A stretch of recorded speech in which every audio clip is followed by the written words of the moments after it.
siapkan hati untuk terima firman. Rapi hamba melayakkan hambamu. Jemaat diberi hati yang terbuka, telinga seorang murid, hati seorang hamba. Dalam nama Yesus kami terima firman. Semua yang percaya bilang amin. Amin. Silakan duduk. Haleluya.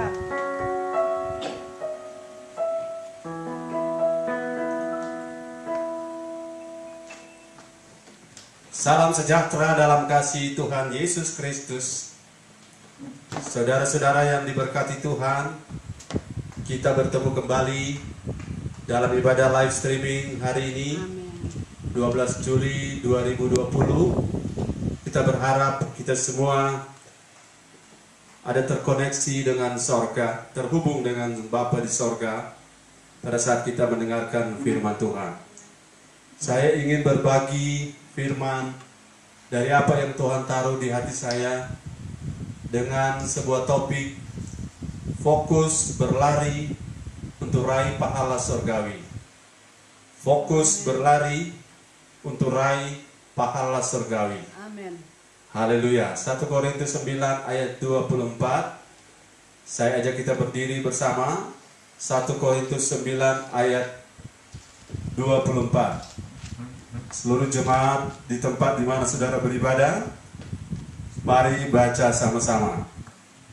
1 Korintus 9 ayat 24. Sudah dapat kita baca sama-sama? 2, 3.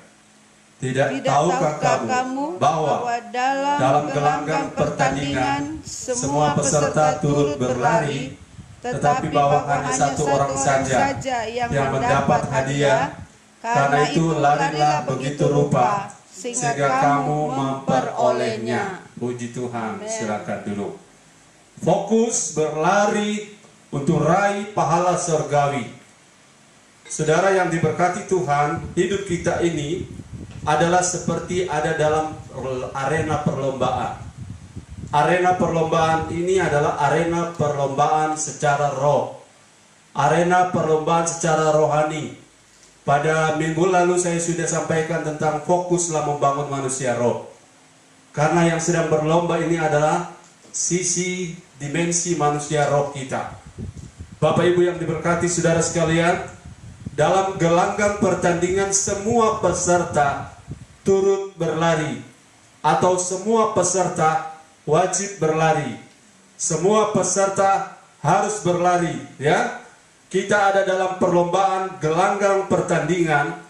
Kalau dalam dunia Yunani kuno ada satu gedung yang namanya gimnasium, di mana di situ ada arena pertandingan atletik. Induk dari semua olahraga adalah atletik, lari, lompat, lempar, loncat, dan satu tolak. Apa pokoknya saya tidak mengerti semuanya.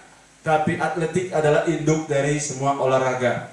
Jadi olahraga yang digambarkan oleh Paulus adalah pertandingan lari. Ada lari maraton, ada lari sprint 100 meter, ada lari estafet, ada lari yang kalau di Eropa ada namanya triathlon. Lomba olahraga tiga etape dengan 3 tantangan berbeda. Yaitu orang berlari maraton, sesudah itu orang berenang, dan sesudah berenang orang bersepeda, yaitu olahraga triathlon. Jadi saudara-saudara semua peserta turut berlari. Sebab yang tidak berlari tidak disebut peserta. Saudara adalah peserta dalam perlombaan lomba lari ini. Nah, apa yang saya ingin bagikan adalah saudara-saudara dalam berlari kita harus ambil satu sikap bahwa untuk berlari kita harus fokus. Untuk berlari kita harus fokus. Tidak ada orang yang dapat berlari dengan baik apabila ia tidak fokus dalam berlari. Amin. Apabila orang baru bangun tidur kemudian langsung berlari, saudara mungkin dia bisa salah arah. Orang yang tiba-tiba lari karena dikejar anjing, ini beda dengan lari yang di perlombaan seperti yang saya sedang gambarkan, yaitu perlombaan iman. Nah, kemudian lomba lari di atletik yang ada di zaman Yunani hanya diberikan pemenang-pemenangnya hanya diberikan daun zaitun, diberikan tanda di telinga.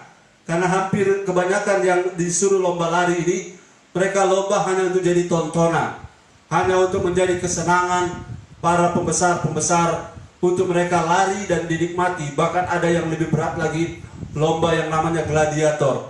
Orang-orang di zaman Romawi, mereka berlomba bahkan untuk saling membunuh satu dengan yang lain. Jadi saudara-saudara, di sini kita ada dalam perlombaan iman. Jemaat sekalian, kita ada dalam perlombaan iman, di mana kita harus fokus berlari untuk meraih pahala sorgawi. Perhatikan baik-baik saudara-saudara, dalam perlombaan ini ada tertulis di sini satu orang saja yang mendapat hadiah. Itu dalam aturan umum, juara satu hanya satu, ya. Siapa yang mencapai garis finish pertama, itu yang mendapat hadiah.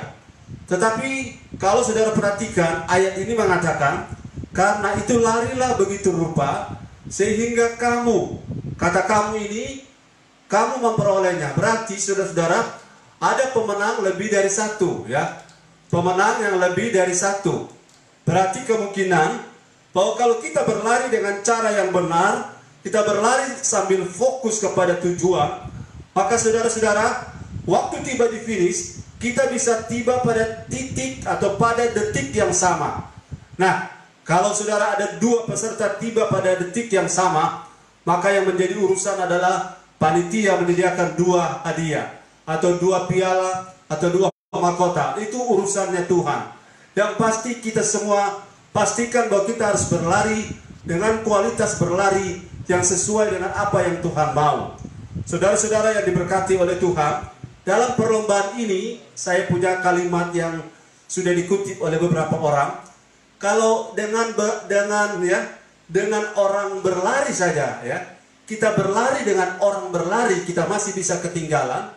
Ya. Ulangi, kita berlari dengan orang berlari, kita masih ketinggalan. Apalagi kita hanya berjalan dengan orang berlari. Halo? Kita berlari saja dengan orang yang sedang berlari, kita masih bisa ketinggalan. Apalagi kita hanya berjalan dengan orang yang berlari. Nah, apalagi kalau kita jalan di tempat, apalagi kalau kita balik kanan dan kita berjalan berbalik arah.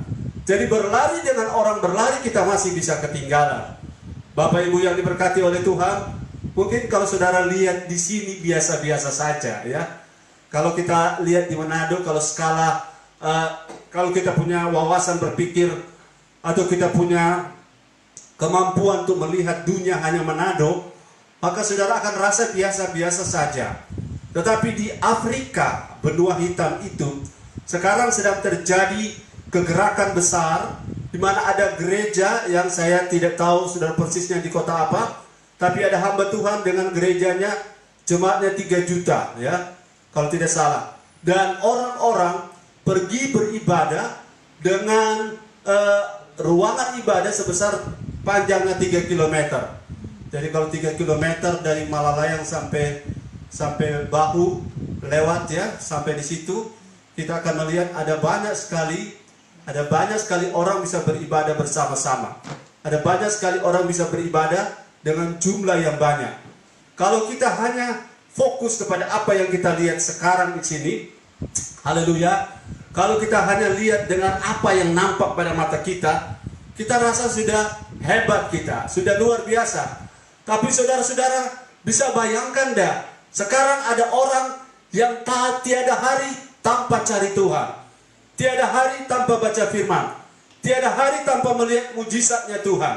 Saya percaya saudara-saudara, ada satu harapan besar bagi kita, bagi orang lain mungkin tidak bisa melihatnya. Orang lain sedang berlomba untuk hal-hal yang materi, tetapi ada orang yang saudara tidak mungkin tahu semuanya. Ada orang yang sedang berlari, dan mereka berlari dalam perlombaan iman yang sifatnya rohani, ya, sifatnya rohani. Saya ingin berbagi dengan saudara-saudara, Pak Gembala, kalau saya berlari, apa yang saya dapatkan? Nah, kalau saudara pengen tahu apa yang saudara dapatkan, buka saudara punya mata rohani, karena yang kita fokus sekarang bukan hal-hal mendapatkan uang, bukan hal-hal mendapatkan materi saja, bukan untuk mendapatkan berkat-berkat lahiriah saja. Tetapi di balik perlombaan ini ada sebuah hadiah, bahkan beberapa hadiah, bahkan banyak hadiah yang Tuhan sediakan. bagi kita yang sedang berlomba dengan benar dalam perlombaan ini. Yang pertama, saudara-saudara, mari kita lihat di Matius 19 ayat 27 dan ayat 28. Kalau kita ini hanya berharap Yesus untuk hal-hal yang hidup kita sekarang ini saja, maka kita adalah orang-orang yang paling malang. Ayat ini, saudara, menunjukkan kalau kita berlomba dengan benar. Matius 19 ayat 27 sampai ayat 28, tolong dibaca. Matius 19 ayat 27 sampai ayat yang ke-28. Ayat ini menjelaskan tentang apa yang saudara dapatkan nanti. Apa yang saudara terima kalau saudara betul-betul berlomba berlari. Ada sekian banyak ayat ya. Sekian. Matius 19 ayat 27 sampai 28. Iya. Lalu Petrus menjawab dan berkata kepada Yesus, "Kami ini telah meninggalkan segala sesuatu dan mengikuti Engkau. Ya. Jadi apakah yang akan kami peroleh?" Kata Yesus kepada mereka, "Aku berkata kepadamu, sesungguhnya pada waktu penciptaan kembali, apabila Anak Manusia bersemayam di tahta kemuliaannya, kamu yang telah mengikut aku akan duduk juga di atas 12 tahta untuk menghakimi ke-12 suku Israel." 29. Dan setiap orang yang karena namaku meninggalkan rumahnya, saudaranya laki-laki atau saudaranya perempuan, bapak atau ibunya, anak-anak atau ladangnya, akan menerima kembali 100 kali lipat dan akan memperoleh hidup yang kekal. Puji Tuhan, terima kasih. Silakan duduk. Saudara, di ayat ini Petrus bertanya, "Tuhan, kami ini sudah meninggalkan segala sesuatu untuk mengikuti Engkau. Apa yang akan kami dapatkan?" Atau pertanyaannya, "Kami telah meninggalkan segala sesuatu untuk berlomba dalam perlombaan yang Engkau wajibkan bagi kami. Apa yang akan kami dapatkan?" Kalau pertanyaan ini diarahkan kepada materi, saya yakin saudara-saudara, apa yang dicari oleh bangsa-bangsa yang tidak mengenal Allah, Allah Bapa di sorga tahu. Tetapi kita tidak berlari hanya sekedar untuk makan minum, bukan?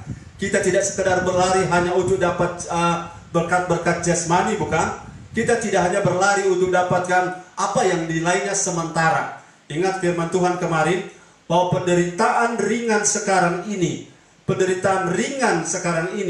itu mengerjakan kemuliaan kekal yang jauh. Kata jauh ini bukan 2 km saja atau 20 km, tapi jauh ini soal perbedaan yang sangat jelas dan sangat tak terpaut antara keduanya.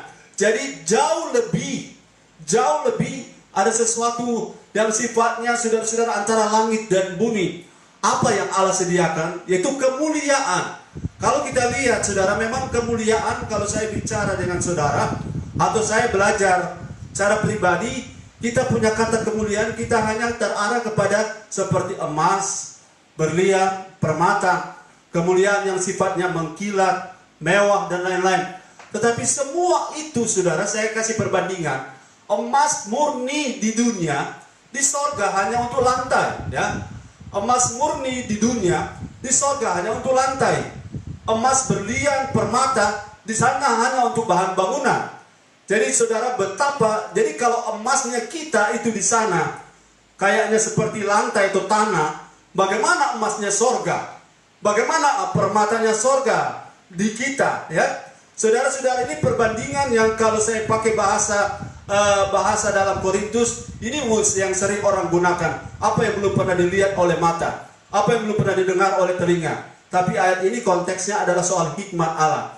Tapi kita pakai ayat itu untuk menggambarkan apa yang saudara belum pernah lihat kemuliaannya, itu disediakan bagi orang yang sedang fokus berlari, berlomba dalam perlombaan iman yang disediakan, diwajibkan bagi kita. Jadi saya ingin saudara-saudara pada kesempatan ini saudara buka hati, buka roh saudara. Jangan sampai saudara berlomba hanya untuk hal-hal jasmani saja. Jangan sampai saudara berlomba untuk hal-hal yang sementara saja. Jangan sampai saudara berlomba untuk hal-hal yang akan tidak kekal nanti. Tetapi perlombaan yang saudara harus fokuskan sekarang adalah perlombaan di mana saudara mengejar hal-hal yang sifatnya luar biasa, bersifat kekal, yang bersifat jauh lebih daripada kemuliaan yang sedang dijanjikan oleh dunia ini. Mari kita lihat ada satu ayat yang mengatakan, kalau kita hanya berharap, kalau kita berharap Yesus hanya untuk hal-hal yang menyangkut dunia ini, apa status kita di mata Tuhan? Kalau kita hanya berharap untuk berkat-berkat di dunia ini saja, apa kata Tuhan tentang kita? Yang taruh harap pada Tuhan hanya untuk soal makan minum, hanya untuk soal kesehatan saja, hanya untuk soal kehidupan nyaman di bumi. Apa kata firman? 1 Korintus pasal 15 ayat ayat 19.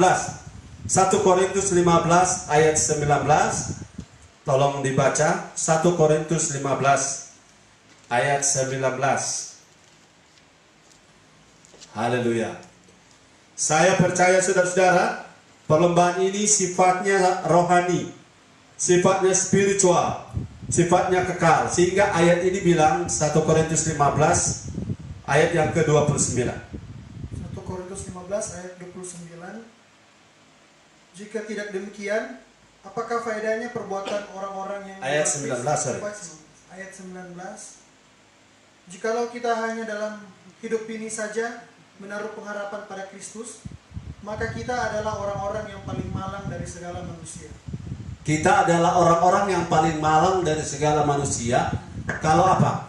Kalau kita hanya berharap pada Yesus untuk hal-hal yang ada di dunia ini saja, untuk kesembuhan saja, untuk berkat saja, untuk dapat pekerjaan saja, untuk dapat nafkah penghasilan saja, untuk usaha diberkati saja, untuk sukses di bumi saja. Maka ayat ini sangat jelas, saudara.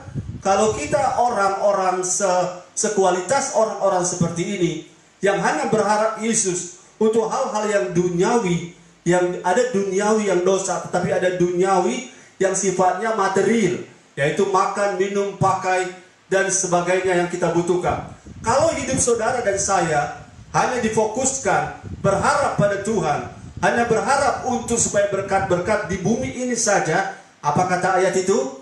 Kita masuk kelompok orang kita masuk kelompok orang yang paling malang. Ada yang malang, ya, malang, ada malang-malang putu, malang. Tapi ada yang lebih tinggi dari malang, yaitu paling malang. Jadi kalau saudara melihat ada orang malang, bukan orang Malang Jawa Timur. Orang malang artinya orang yang bernasib buruk, itu malang, ya. Orang Manado bilang dapat sayang. Nah, kalau saudara-saudara hanya hidup di dunia ini berlomba untuk berharap kepada sesuatu yang sifatnya makan minum saja, maka ayat itu mengatakan kita masuk kategori orang-orang yang paling malang. Saya tidak mau jadi orang yang malang, apalagi yang paling malang. Saudara ketik di situ, saya tidak mau jadi orang Malang, bukan kota Malang, ya. Saya tidak mau jadi orang malang. Amin. Kenapa? Hal yang paling malang, hal yang paling memprihatinkan menurut kacamata 1 Korintus 15, saudara-saudara, itu sebabnya ada ayat yang mengatakan, karena dalam persekutuan dengan Tuhan jeripayamu tidak sia-sia, jangan goyah, ya, jangan sampai jadi lemah. Mari kita teguh berdiri. Karena apa? Pengharapan kita bukan untuk hal-hal yang di dunia ini saja. Katakan amin. Amin. Pengharapan kita bukan hanya untuk hidup di sekarang ini saja. Kalau sekali lagi, kalau kita hanya berharap untuk apa yang kita dapatkan di dunia ini saja, ayat itu bilang kita masuk himpunan orang-orang yang malang. Bukan hanya malang, tetapi kita adalah orang yang paling malang. Kenapa malangnya paling malang? Kenapa? Kita salah fokus. Kita gagal fokus. Kalau saudara berdoa hanya untuk diberkati, baik, tapi kita punya fokus bukan hanya untuk diberkati. Amin. Kalau saudara berdoa supaya saudara punya pekerjaan lancar, itu baik, tapi kita punya fokus bukan hanya untuk pekerjaan kita lancar. Saudara, kalau hidup kita ini secara natural saja, coba lihat, ya. Waktu kecil, waktu di kandungan, kita dikandung, kemudian kita lahir. Habis lahir, kita berjalan. Kalau sudah berjalan, kita sekolah. Habis kita sekolah, SMP, SD, SMP, SMA, kita kuliah. Habis kuliah, kita kerja. Habis kerja, kita menikah. Habis menikah, kita punya anak. Habis kita punya anak, kita punya cucu. Habis kita punya cucu, kita jadi tua. Habis kita jadi tua, kemudian kita mati. Kalau hidup ini cuma untuk yang begitu, dari saudara sejak itu namanya hidup bios. Sejak lahir kemudian mati. Jarak antara kelahiran dan kematian itu disebut bios. Hidup yang sekedar berjalan. Kalau hidup hanya untuk hidup ini kita berharap, minta maaf, seekor kucing dan kelinci pun begitu. Seekor kelinci punya kelahiran dan punya kematian. Dan kemudian seekor kucing juga demikian, punya kelahiran dan punya kematian. Kalau hidup kita tidak ada beda secara rohani, maaf saudara, kita tidak beda dengan kelinci ya. Kelinciku amat lucu. Lagu Sakeus itu. Saudara-saudara perhatikan bahwa fokus kita bukan kepada berharap pada Tuhan untuk hal-hal yang di dunia ini saja, yang lahiriah. Sekali lagi saya ulang di bagian ini, kalau hidup kita hanya untuk berdoa, ibadah, layani Tuhan supaya sukses, kita adalah orang yang paling malang. Karena bukan perlombaan itu yang Tuhan sedang taruh kita, bukan di arena itu ya. Sebab kalau bilang kaya, maka orang-orang di tanah Arab yang raja-raja minyak lebih hebat dari kita. Betul? Kalau soal materi ya, kalau soal pintar, ada banyak orang lebih pintar. Tapi bukan soal itu arena perlombaan kita. Arena perlombaan kita adalah kita ada di perlombaan iman yang Tuhan mau, di mana nanti kita sesudah penderitaan yang sementara ini, sesudah penderitaan ringan yang sifatnya temporer ini, kita akan melihat kemuliaan. Katakan bersama, kemuliaan. Kita akan melihat kemuliaan. Amen. Nah, kemuliaan ini saya sudah bandingkan tadi. Saya mau gambarkan tentang surga punya mulia. Sulit sekali dengan otak kita yang sudah diisi dengan konsep-konsep mulia itu seperti di dunia. Mulia itu emas, perak, permata, atau batu berlian. Itu kalau ukuran mulia seperti itu, di sorga ada satu orang masuk sorga dengan membawa emas satu karung. Kemudian tiba-tiba waktu dia istirahat, kemudian ada suara terdengar, dilarang buang sampah sembarangan. Nah, setelah dia tanya, lah saya tidak bawa sampah, itu emas di sini sampah, tidak ada guna emas. Jadi apa yang kita rasa sangat hebat di dunia, ternyata di sorga emas cuma jadi lantai. Apa yang sangat-sangat kita hargai mahal, yang kita pakai di telinga, di anting-anting, saudara, sebagai anting-anting yang mahal sampai orang bisa jual diri untuk mendapatkan itu. Tetapi di sorga itu hanya bahan baku untuk pintu gerbang mutiara, gerbang dari mutiara. Jadi kalau saya bicara kemuliaan, bersabar Tuhan saudara sampai saudara masuk surga dan lihat sendiri. Amin. Bersabar Tuhan saudara, tapi bukan soal masuk surga saja. Saya kasih tunjuk tadi bahwa sudah dibaca oleh siapa tadi yang baca? Resi. Kita akan menjadi hakim atas 12 suku Israel. Orang yang telah mengikut Tuhan dan meninggalkan segala sesuatu. Fokus berlari ikut Tuhan. Saudara, ayat itu demi demi namaku meninggalkan ayah, demi namaku meninggalkan ibu, meninggalkan saudaranya. Saya pernah mengalaminya saudara. Ketika saya punya kakak meninggal, kakak saya punya cara meninggal memang tidak biasa. Dan semua orang lagi berduka, dan saya sebagai gembala waktu itu pergi ke daerah kami di Sulawesi Tengah, di Luwu. Dan karena saya sudah ditugaskan untuk melayani, kan orang meninggalkan tidak dijadwalkan. Jadi ketika saya ke sana, saudara, saya hanya punya waktu 1 hari, paling tinggi 2 hari. Saya diundang pelayanan di sana, saya bilang tidak bisa karena saya harus pulang. Jadi saudara bayangkan, itu perasaan belum puas, ada lihat ini saudara atau kakak beradik yang lagi berduka, tapi oleh karena nama Tuhan, oleh karena pelayanan, kita harus meninggalkan itu karena ada panggilan yang lebih tinggi dari panggilan sekedar itu. Memang kalau diukur dari secara kemanusiaan, mungkin orang-orang begini adalah orang-orang yang kurang bersosialisasi dengan baik, kurang menghargai keluarga. Tapi Tuhan bilang konsepnya, jika karena namaku engkau meninggalkan ayahmu, jika karena engkau sedang melayani Tuhan, engkau harus jauh dari orang tua, harus terpisah dari orang tua, harus terpisah dari sanak saudara, bahkan dari rumah tempat tinggalmu seperti Abraham, dia dibawa untuk meninggalkan tanah Ur Kasdim oleh karena nama Tuhan. Maka orang-orang seperti ini, satu, akan menghakimi 12 suku Israel di kekekalan nanti. Yang kedua, orang-orang ini akan mendapatkan upah 100 kali lipat. Saudara masih ingat ada benih yang ditabur buah 30, ada buah 60, ada buah 100 kali lipat. Saudara, 100 kali lipat ini tidak sama dengan 100 kali lipat di benih itu, karena benih itu soal firman yang bermultiplikasi. Tapi ini 100, ini soal upah yang di konteks saya ini sekarang, soal upah 100 kali lipat. Saudara, apa yang saudara buat di pekerjaan Tuhan, kalau saudara punya mata fokus kepada perlombaan dunia, saudara akan bilang ini rugi. Ini buang-buang tenaga, ini buang-buang waktu, ini buang-buang bikin capek saja. Saudara, saya tidak merasa capek melayani. Setiap minggu saya berkhotbah 3 kali. Kalau saya tidak dikasih alarm, saya akan berkhotbah 2 jam barangkali. Tapi karena saya tahu diri itu soal jam, saya berhenti. Tapi kalau memang tidak disuruh berhenti, saya bagi terus. Kenapa? Karena saya percaya apa yang saya lakukan ini memang bagi orang-orang yang cari uang dan mendapat apa ya? Bagi orang-orang yang pengen istirahat, kita capek-capek. Tapi bagi orang-orang yang fokus berlari untuk perlombaan iman kerajaan sorga, ini merupakan kesempatan. Amin. Ini kesempatan untuk kita berkarya, kesempatan untuk kita fokuskan, arahkan, fikskan mata kita kepada Yesus untuk berlomba dalam perlombaan yang diwajibkan bagi kita. Ada janji, saudara, ada janji 100 kali lipat. Kalau saya renungkan 100 kali lipat, maka tidak ada lagi saudara sumutan. Kalau saya renungkan 100 kali lipat yang akan saya dapatkan, apa artinya saya capek? Apa artinya?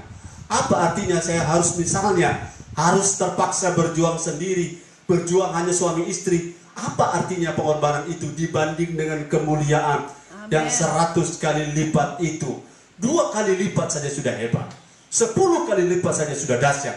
Apalagi ini 100 ya, 100 kali lipat. Ini merupakan satu janji. Oke lah, kita masih pakai hitung-hitungan. Ini soal matematis. Saya bicara soal kuantitas. Di sorga bukan cuma soal kuantitas, tapi di sorga kita bicara soal kualitas. Amin. Kalau emas di dunia 22-24 karat itu sudah emas paling hebat. Di sorga 24 triliun DP karat. Saudara bayangkan ini, karena saya tidak punya referensi, karena ada pendeta yang sudah ke sorga. Saya belum pernah, saudara-saudara ya. Dan saya tidak perlu harus ke sorga, karena saya tahu dengan mata iman, Alkitab sudah menjelaskan sorga seperti apa. Baca kitab Wahyu ya. Kita tidak harus ke sorga dulu, apalagi ke neraka, karena fokus saya adalah ikut Tuhan sampai langkah terakhir. Nah, saudara perhatikan bahwa orang yang berlari, fokus berlari dengan fokus yang benar, mereka tidak akan hitung-hitungan dengan Tuhan. Amin. Katakan amin. Amin. Saudara yang fokus berlari, saudara tidak akan hitung-hitungan dengan Tuhan. Bahkan orang-orang yang fokus berlari, walaupun mereka kadang-kadang panas ini, badan meriang, ada sedikit sakit, ada sedikit lemah, mereka tidak memperhitungkan itu, karena mereka punya mata sedang fokus seperti Paulus berkata, meski manusia lahiriah kami semakin merosot, namun yang paling penting adalah manusia batinia kami diperbaharui, renewed setiap hari demi hari, setiap saat diperbaharui. Itu yang jauh lebih penting, sebab penderitaan ringan yang sekarang ini karena kita sedang berlomba. Mungkin orang sosere, ya saya punya contoh-contoh di khotbah yang lain. Orang sosere, orang bilang bawa bantal saja kamu di gereja, kamu sudah seperti pendeta saja, oh kamu sok rohani. Itu adalah bagian daripada ucapan-ucapan penonton yang tidak pernah tahu sulitnya berlomba, dan mereka hanya jadi penonton penilai. Tapi kita tidak peduli dengan mereka, karena saudara-saudara menang atau tidak bukan tergantung penonton. Tulis di situ, menang atau kalah tidak tergantung penonton.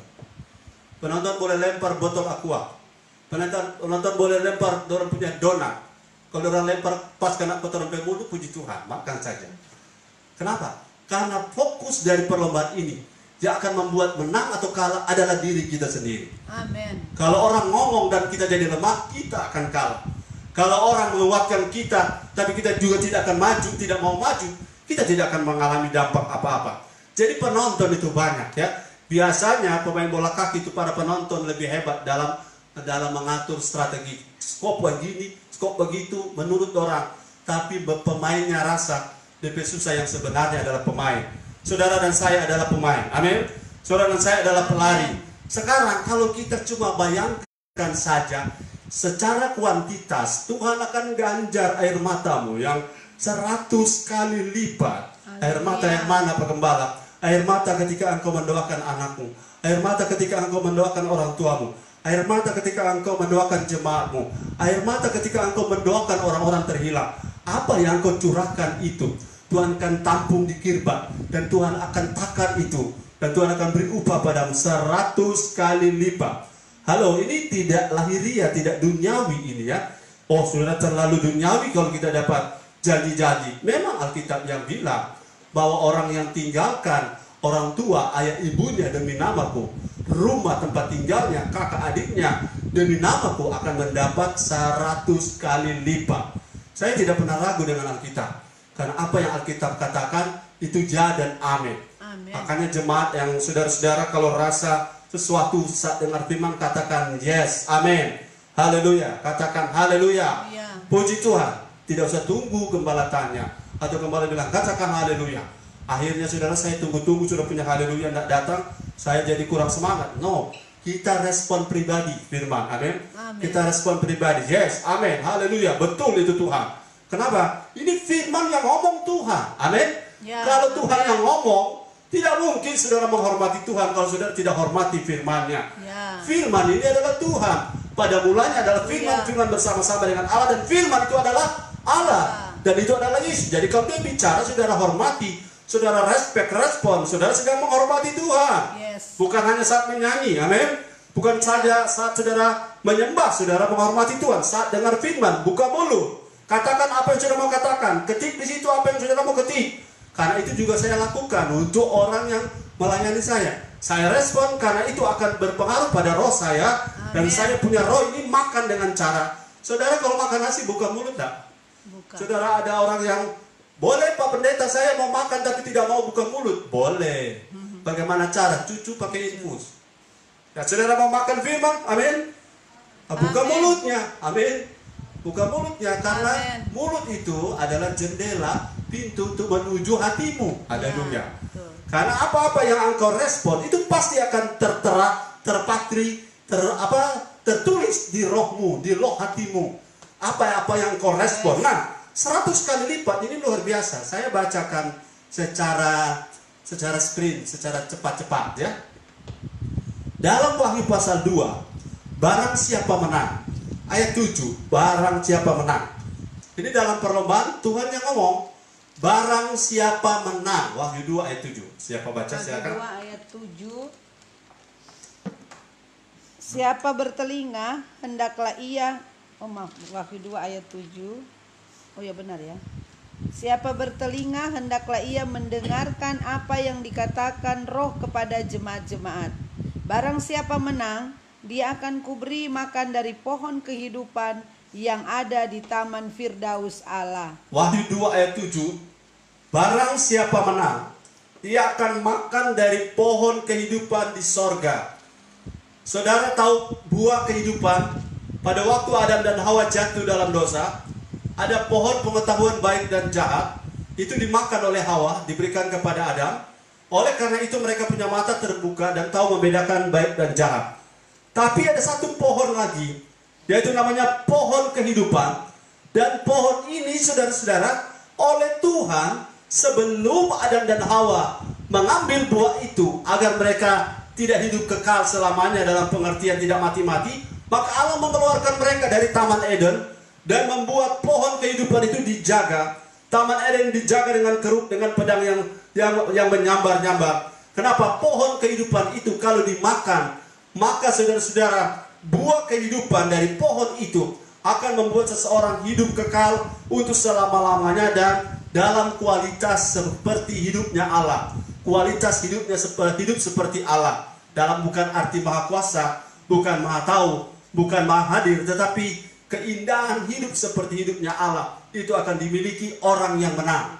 Saudara, barang siapa menang, mari berjuang terus saudara-saudara ya.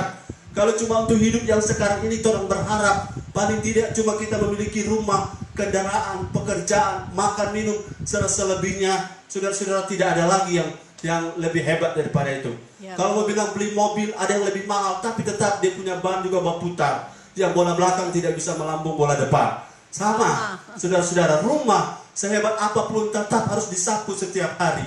Haleluya. Saudara punya uang sebanyak apapun tetap juga satu waktu akan habis. Tapi kalau saudara simpan harta di sorga dengan cara saudara melakukan perlombaan ini dengan fokus berlari untuk mendapat panggilan sorgawi, Paulus bilang, untuk pahala sorgawi, maka saudara akan lihat satu waktu saudara akan tanya apa arti kemuliaan yang Tuhan sediakan bagi mereka yang rela menderita seketika lamanya.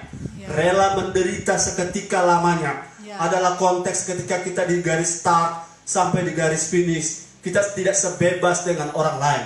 Para atlet yang profesional, mereka tidak makan sembarangan. Amin. Para atlet yang profesional, mereka tidak bergadang sampai pagi. Para atlet yang profesional, mereka tidak sembarangan makan ini, makan itu, jalan sana, jalan sini, tidur jam berapa. Tidak, mereka di karantina, mereka masuk diklat supaya mereka punya tubuh dilatih dengan baik agar mereka bisa mendapat juara. Bahkan sudah latihan dengan sehebat mungkin, belum tentu juara. Itu sebabnya saudara, kualitas para atlet olahragawan ini, kalau kita teliti, tidak ada olahragawan yang pemakan banyak yang bisa menang. Betul? Tidak ada olahragawan yang tukang begadang yang akan menang. Amin. Tidak ada olahragawan yang perokok yang akan menang. Betul?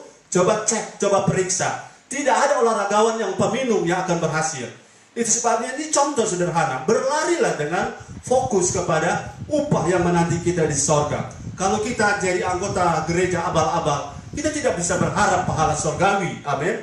Kalau kita jadi anggota gereja yang semau kita, mau ikut ibadah, ya, mau tidak juga, ya, asik kotorompe gembala baik-baik. Gembala maksudin itu biar dia pemukanya anak dia banyak tertawa, biar dia hati baik. Dia hati baik apa yang orang bilang, dia bilang iyo. Iyo dalam arti, saya tahu bahwa hanya Roh Kudus yang bisa rubah hati. Hanya Roh Kudus yang bisa rubah hidup. Hidup saya saja berubah karena Tuhan. Jadi kalau kita paksa orang berubah, dia punya perubahan hanya karena takut kata orang. Dia hanya takut karena ada di depan pemimpin. Ia hanya hormat kalau orang gembalanya ada. Tapi di luar itu kita tidak bisa tahu, kecuali Roh Kudus yang ubah. Amen. Kalau Roh Kudus yang ubah, mama tidak lihat, anak tidak lihat, kakak adik tidak lihat, gembala tidak lihat, dia tetap konsisten, komitmen, cinta Tuhan. Itu baru bilang asli. Amin. Itu yang komitmen asli yang Tuhan cari pada kita. Kalau dipaksa-paksa, sementara yang tukang paksa itu sudah tidak ada, maka apa-apa yang dilakukan itu akan kembali lagi seperti semula. Jadi saya percaya perlombaan ini, saudara, akan diganjar oleh Tuhan. Sesudah itu di Wahyu pasal 2 ayat 11, orang-orang yang menang, barang siapa, tidak usah baca karena banyak, barang siapa menang, ia tidak akan menderita apa-apa di kematian kedua. Haleluya. Barang siapa menang, tidak akan menderita apa-apa di kematian kedua. Kematian kedua adalah neraka. Tapi kalau orang gagal, dia akan masuk dalam penderitaan kematian kedua. Wahyu 2 ayat 17. Barang siapa menang, dia akan diperlakukan sebagai perlakuan spesial. Nanti baca di rumah ya, Wahyu 2 ayat 3, Wahyu 2 pasal 3. Kemudian barang siapa menang, yang ini yang menarik. Pasal 2 ayat 6. Mereka akan diberi kuasa atas bangsa-bangsa. Saya bermimpi saudara-saudara, satu waktu saudara akan lihat bahwa kalau Tuhan berkenan kita berlomba dengan benar, akan ada orang-orang, karena live streaming sekarang sudah tanpa batas ya. Sudah ada orang dari Amerika mengikuti, sudah ada orang dari Eropa bisa mengikuti, dari Australia mengikuti, ada dari India, ada beberapa orang dari India menghubungi saya. Dan saya percaya kita sudah pada satu era tanpa batas. Orang-orang bisa melihat kita, dan ini kita akan memerintah bangsa-bangsa, bukan menjadi gubernur, tetapi mereka akan mendengar kita. Amin. Amin. Mereka akan mengikuti hidup kita. Dan saya, saudara, berusaha mulai beberapa waktu ke belakang, saya dan istri akan fokus mendedikasikan hidup kami agar melalui kami diberkati, orang lain juga diberkati. Melalui hidup kami yang strong, orang lain juga jadi strong. Melalui hidup kami yang akurat, orang lain juga makin akurat. Haleluya. Doakan kami karena kami tidak ingin lagi seperti dulu. Haleluya. Kutakan seperti dulu lagi. Sejak kita berubah, saya percaya akan ada banyak orang berubah di samping kiri kanan kita. Dan sejak kita fokus untuk berlomba, saya saudara-saudara akan tiba pada satu level, tidak tertarik lagi dengan yang lain, tidak tertarik lagi dengan yang orang lain sangat suka, tetapi kita hanya tertarik fokus kepada Tuhan. Amen. Kalau sampai pada level ini, saudara-saudara, ini yang orang bilang, apapun yang kita jamah, apapun yang kita sentuh, berubah jadi emas.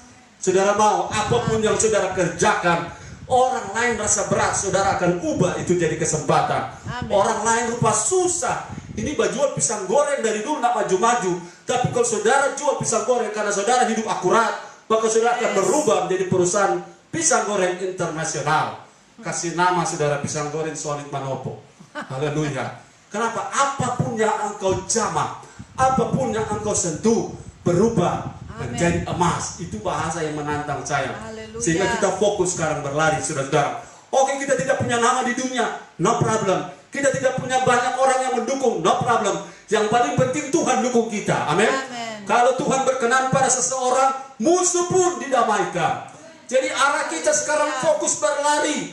Jangan pusing pada pendapat orang, karena pendapat orang bisa disetting oleh Tuhan. Amin. Pendapat orang bisa dirubah oleh Tuhan. Ketika kita fokus berlari, sesudah itu kita akan dijadikan, saudara-saudara, orang. Wahyu pasal 3 ayat 21 ini saya baru baca kemarin tadi.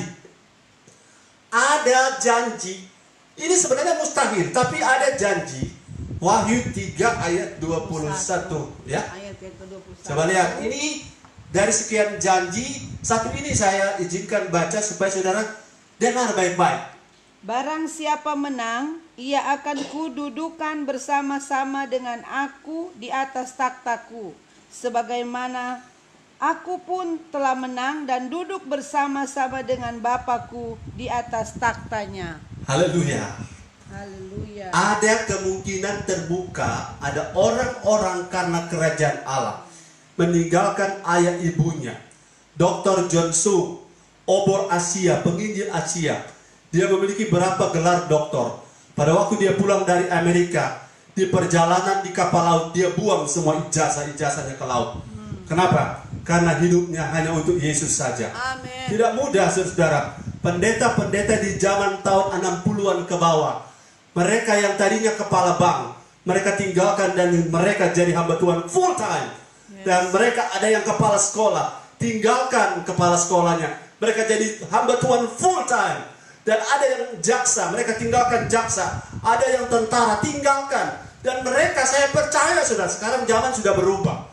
Zaman sudah berubah. Orang jadi pegawai sekaligus jadi gembala, tidak mau tinggalkan pegawainya. Ini merupakan sesuatu yang biasa saja, tapi tingkat komitmennya pasti berbeda. Karena ayat itu mengatakan, barang siapa yang meninggalkan ayah ibunya, atau kambing dombanya, atau ladangnya. Kata ladang ini kan tempat pencarian. Nah, zaman sudah berubah, tapi firman Allah tetap sama. Amin. Bahwa kita punya prinsip harus sama. Dulu orang buang semuanya, buang ijazah, buang jabatan demi melayani Tuhan. Periode 60-80 ke atas, saudara-saudara, hamba Tuhan belum lepas tugas, sudah mau pegang pelayanan. Yang lebih parah, saudara, zaman yang 2000 ke atas ini, jadi hamba Tuhan, tinggalkan hamba Tuhan, kemudian jadi pegawai. Itu lebih dahsyat lagi. Tapi dahsyatnya ke arah yang berbeda. Sudah jadi hamba Tuhan, terus masuk ke bisnis, dan lepas pelayanan, fokus di bisnis. Saya percaya ini adalah prioritas atau istilahnya pemahaman yang sungsang. Amin. Orang lagi baca ini ayat, barang siapa karena namaku, karena nama Tuhan, karena pekerjaan Tuhan, karena kerajaan Allah, demi pelayanan, demi nama Tuhan, diperluas lebarkan kerajaannya, orang meninggalkan ladang. Nah, mereka, saya tidak bermaksud mengatakan orang yang jadi gembala masih pengusaha itu salah. Jangan salah paham ya. Saya tidak bermaksud hamba Tuhan yang sekolah Alkitab setelah dapat S1 SPD cuma jadi guru dan tidak jadi hamba Tuhan. Saya tidak bermaksud mengatakan itu salah, tapi saya sedang menunjukkan bahwa kualitas upah yang disediakan oleh Tuhan itu pasti berbeda. Amin. Pasti berbeda. Karena apa yang kita tinggalkan, Tuhan bilang akan dapat berapa? 100 kali lipat. Apa yang saya baca tadi menarik sekali. Ayo semua sama-sama Wahyu 3 ayat 21. Baca ulang, karena ayat ini mungkin saudara belum pernah baca, atau sudah pernah baca, atau sudah pernah tahu, tapi konsepnya mungkin saudara belum pernah bayangkan bahwa itu bisa terjadi. Sama-sama ulang kita semua yang di sini baca. Wahyu 3 ayat 21. Barang siapa menang, ia akan kududukan bersama-sama dengan aku di atas takhtaku, sebagaimana aku pun telah menang dan duduk bersama-sama dengan Bapakku di atas takhtanya. Ayat ini bisa berarti harafiah, bisa berarti figuratif. Tetapi saya percaya ini bisa berarti harafiah. Artinya Yesus yang duduk di sebelah kanan Allah Bapa, dia yang ngomong bahwa pada Yakobus dan Yohanes yang pernah diminta oleh ibunya, kalau boleh engkau di kerajaan Allah, Yakobus di kanan, Yohanes di kiri. Tapi Yesus bilang Bapa saja yang bisa mengaruniakan itu, bukan saya. Nanti kalau di sorga, Yesus duduk di sebelah kanan Allah. Artinya satu level tempat duduk. Nah, saya yakin orang-orang seperti Elia, orang-orang seperti Musa, orang-orang seperti Paulus, orang-orang seperti Petrus. Saudara, Paulus sampai tidak memiliki keluarga, tidak memiliki rumah tangga, oleh karena dia fokus pada panggilan sorgawi. Paulus tidak memiliki urusan rumah tangga. Bahkan ada orang karena komitmen pelayanan sampai hari ini tidak menikah. Saya percaya mereka punya upah lebih tinggi daripada orang yang melayani Tuhan tapi sibuk urus rumah tangga. Orang yang melayani Tuhan tapi sibuk urusan bisnis. Mereka yang fokus, mereka yang karena kerajaan Allah, karena nama Tuhan. Nah, Pak Gembala, bagaimana dan Torah? Kita juga bisa sama. Yang penting sekarang konsep di hatimu. Amin. Engkau tinggalkan apa-apa yang menjadi prioritas dunia. Bukan berarti engkau sudah berpindah dari bumi pindah ke planet Mars. Tidak. Engkau masih di bumi yang sama. Tapi engkau taruh tempatkan prioritas. Prioritas pertama, terutama, dan pertama adalah Tuhan Yesus. Amin. Artinya bagaimana, Pak Gembala? Begini sederhana. Ketika diperhadapkan pada dua pilihan pada waktu yang sama, maka engkau yang mau berlomba dengan benar, engkau yang mau fokus kepada upah surgawi, pada saat engkau diperhadapkan pada pilihan yang sama, pada waktu yang sama, dan ada dua pilihan, maka saudara pilihlah mana yang lebih banyak menguntungkan kerajaan Allah itu dipilih. Amin. Sesudah yang menguntungkan kerajaan Allah itu selesai, kerjakan kalau masih ada waktu, kerjakan bagian yang lain yang pasti yang bukan dosa. Apa yang kita pilih itu yang menunjukkan. Apa yang kita pilih itu menjadi alat ukur untuk Tuhan promosi kita nanti di kerajaan Allah. Kerajaan Allah itu di dunia sudah termasuk, tapi surga itu soal lokasi di sana. Orang-orang tertentu karena berlomba dengan fokus matanya tertuju kepada Yesus, kepada panggilan surgawi, kepada pahala surgawi, mereka berpeluang duduk di sebelah, di tempat di mana Yesus duduk. Nah, tahu sebelah kiri atau sebelah kanan. Saudara, ini bukan soal fisik, tapi sebentar di sana kita akan paham apa maksudnya. Barang siapa menang, dia akan kududukan, dia akan kutempatkan, dia akan ku ambil dan berada bersama saya di sana. Saya percaya ini pengharapan yang lebih daripada sekedar kita jadi pala, bukan? Ini pengharapan lebih besar daripada sekedar kita jadi gubernur. Ini pengharapan yang lebih besar daripada sekedar kita jadi pengusaha yang sukses. Tapi ini pengharapan karena pengusaha sukses, pembesar di dunia, paling tinggi saudara umur 100 tahun sudah selesai, ya. Paling tinggi saudara orang kaya 100 tahun saudara akan game. Kalau saudara bisa berharap sehat, puji Tuhan kalau ada yang lewat. Tapi di kekekalan, saudara akan di posisi karena berlomba dengan baik, berlomba dengan fokus. Saudara di kekekalan ada untuk selama-lamanya. Amin. Katakan, saya akan ada di sana selama-lamanya. Amin. Saya akan terima mahkota statusnya selama-lamanya. Selama-lamanya kita akan bersama dengan dia, duduk bersama Yesus. Amin. Kalau apa? Kalau menang. Jadi kalau saya tahu begitu, saudara-saudara, makanya sekarang sudah ada hal-hal yang orang bilang, ayo kita jalan-jalan, makan-makan pisang goreng. Kalau itu cuma buang-buang waktu dan saya boleh ganti dengan saya baca firman. saya akan sisihkan pisang goreng. Amin. Ya. Kalau ada orang ayo jalan-jalan kita cuci mata. Kalau itu saudara-saudara bisa saya lakukan dengan saya berdoa, saya akan buang ke jalan-jalan. Yes. Walaupun olahraga itu penting, tapi ibadah berguna untuk segala hal. Amin. Amin. Jalan-jalan itu berguna, tapi ibadah berguna dalam segala hal.